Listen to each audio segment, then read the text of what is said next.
बचपन से लेकर शादी तक और शादी के बाद भी हमें सिर्फ एक ही सबक सिखाया जाता है कि एक औरत को कैसा होना चाहिए। तो अस्सलाम वालेकुम माय प्यारी सी यूट्यूब फैमिली, कैसे हैं आप सब। उम्मीद करती हूँ आप सब बिल्कुल ठीक होंगे, खैरियत से होंगे। मैं भी बिल्कुल ठीक हूँ अल्हम्दुलिल्लाह। आज ना काम करते करते मेरे दिमाग में एक बात आई और मुझे लगा कि मुझे ना आज आपसे दिल खोल कर बात कर लेनी चाहिए। हम औरतें ना सुबह से शाम तक बस भागती ही रहती है ना, कभी किचन, कभी बच्चे, कभी घर की सफाई, कभी कपड़े धोने की टेंशन। पर इन सब के बीच कभी आपने सुकून से रुक कर सोचा है कि आप किस सांचे में ढलने की कोशिश कर रही हैं। आखिर सबकी नजर में अच्छी बनने के चक्कर में आप अपनी कद्र करना क्यों भूलती जा रही हैं। और इस बात की किसी को भी फिक्र नहीं है, किसी को भी कद्र नहीं है। किसी को लगता है कि जो हर बात पर हाँ हाँ कहे बस वो अच्छी औरत है। और आप अच्छी औरत बनने के चक्कर में ये भी करती हैं, अपने कंफर्ट जोन से निकलकर दूसरों की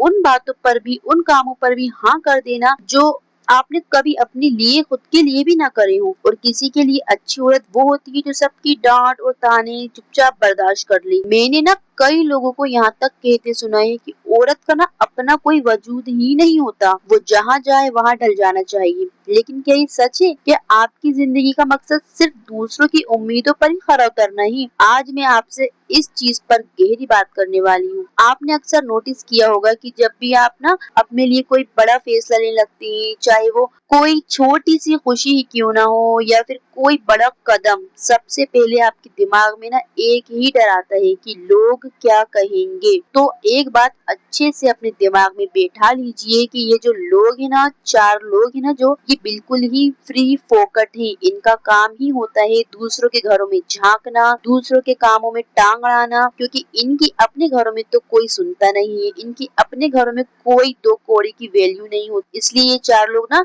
ठेका लेते हैं कि चलो बैठकर सामने वालों को भी डीमोटिवेट करते हैं। जो हमने आलसी होने की वजह से, अपने आलसी होने की वजह से हम जो चीजें ना कर पाए ना, इस सामने वाले को भी हम नहीं करने देंगे। जब ये चार लोग अपना काम बखूबी करते हैं तो आप क्यों पीछे हटते हो? आप भी अपना काम बखूबी करो। एक बात याद रखिए, अगर आप घर में रहकर सब कुछ परफेक्ट करती है ना, तो भी ये लोग कहेंगे कि इसने ना जिंदगी में किया ही क्या है। और अगर आप अपने लिए कुछ करने की कोशिश करेंगी तो कहेंगे देखो कितने पर निकल आए हैं इसके। एक बात अच्छे से समझ लीजिए कि ये जो लोग हैं ना, ये किसी भी हाल में खुश नहीं होने वाले हैं। तो इनके लिए अपनी मेंटल पीस को क्यों खोना यार। और साथ ही साथ मैं आपको बताती चलूं कि आज मैं बना रही थी वेज सैंडविच। उसकी रेसिपी तो आप व्लॉग्स में मेरे देख ही रहे होंगे। सुबह ना नाश्ते में मैंने पोहा बनाया था, तो वो थोड़ा सा बच गया था, तो इसलिए ना वो मैंने अलग हटा कर रख दिया है। मेरी छत पर जहाँ मैं रहती हूँ, मैं रेंटेड घर में रहती हूँ, तो वहाँ छत पर उन्होंने, जो मेरे मकान मालिक है, उन्होंने ना कबूतर पाल कर रखे। तो वो जो चीजें हमारे घर में बच जाती है, खाने पीने की, सब्जी का जो वेस्ट होता है या फिर खाने पीने का जो सामान बच जाता है, जो ना मैं फेंक, मेरा दिल दुखता है ना कुछ खाना फेंकने में, तो क्या करते हैं ना हम लोग, एक पन्नी के अंदर करके ना उसको सीढ़ियों पे रख देते हैं। जब वो ऊपर छत पर कबूतरों के पास जाते हैं, मुर्गियों के पास जाते हैं, तो हाँ स्पेशली वो मुर्गियों के लिए वो जो वेस्ट रहता है वो लेकर जाती है और ना वो मुर्गियां खाती हैं उनको।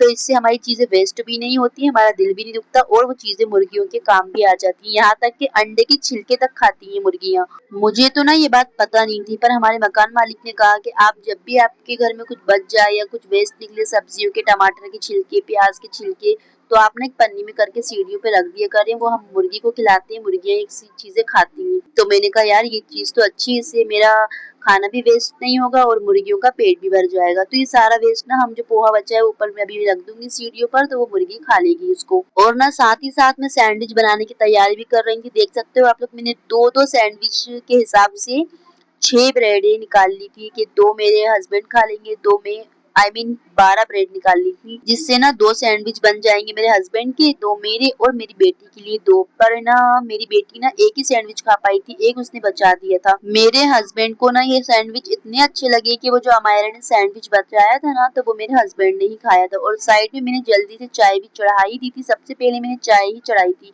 और दूध भी साथ ही साथ उबलने उसके चढ़ा दिया था। फिर सैंडविच की मैं तैयारी करने लगी थी, जब तक मेरी चाय हुई साथ ही साथ मेरे सैंडविच भी बनते जा रहे थे। ये जो आप मेरे नीचे वॉलपेपर देख रहे हो ना, प्लेटफॉर्म पे मैंने वॉलपेपर लगाया था। जो सामने वॉल पर व्हाइट वॉलपेपर लगा है, सेम वही वॉलपेपर के नीचे प्लेटफॉर्म पर भी लगा था, पर वक्त के साथ साथ मैंने रमजानों में लगाया था। जैसे आप बॉटल्स रखी हैं उसके नीचे देख रहे हो ना व्हाइट, वैसा ही पूरा प्लेटफॉर्म पर था, पर धीरे धीरे करके ना वो निकलते गया। उसकी जो ऊपर की व्हाइट पन्नी थी तो मैंने वो पूरी ही पन्नी उसकी निकाल दी थी।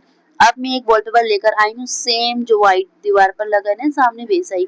अब मैं ना इसको इस नीचे प्लेटफॉर्म पर भी लगाऊंगी। उससे क्या होता है ना, हमारा किचन जो थोड़ा ऑर्गेनाइज लगने लगता है, किचन में ना अच्छा सा लुक आ जाता है। और व्हाइट वॉलपेपर से तो एकदम खुला खुला लगने लगता है किचन, साफ सुथरा, तो अच्छा सा लगने लगता है। हाँ, इतना अच्छा लगता है कि ना वहाँ पर काम करने में ना दिल भी करता है कि हाँ यार यहाँ काम करने में मजा भी आता है। इस सैंडविच के अंदर ना मैंने पत्ता गोभी, शिमला मिर्च, प्याज, टमाटर और ना हरी मिर्ची भी डलती है इसमें, पर मैंने इस बार नहीं डाली थी अमायरा की वजह से। जब अमायरा नहीं थी तो मैं इसमें हरी मिर्ची बहुत डालती थी क्योंकि मुझे बहुत पसंद है।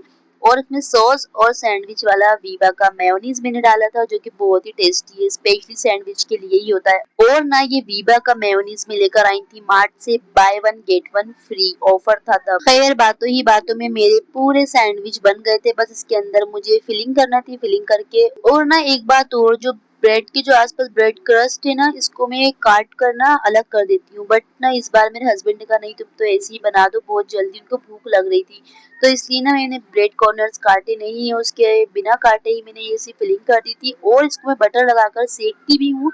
बट उन्होंने कभी कुछ मत करो, तुम बस जल्दी से काट काट कर फिलिंग करके मुझे दे दो, क्योंकि उन्हें कहीं जाना भी था, उनका फोन आ गया था, इसलिए वो जाने के लिए बैठे थे। तो मैंने जल्दी जल्दी से उन्हें कर दिया, और उनकी वजह से मैं भी अपने लिए और अमायरा के लिए नहीं कर पाई थी, ना बटर लगाकर सेक पाई और ना ही मैंने क्रस्ट को काट पाई हूँ। तो ये ब्रेड हमारा बिल्कुल सैंडविच रेडी हो गया था। और वो एक प्लेट ना मैं अपने हस्बैंड को देकर आ गई थी, बेटी को भी देकर आ गई। अब सिर्फ ये मैं अपने लिए कर रही हूँ और साथ ही साथ अपने टॉपिक पर भी आती। तो एक औरत को ना सबसे पहले इस डर से आजाद होना चाहिए कि लोग क्या कहेंगे। जब तक आप इस बोझ को उठाए फिरेंगी तब तक आप खुलकर सांस ले ही नहीं पाएंगी।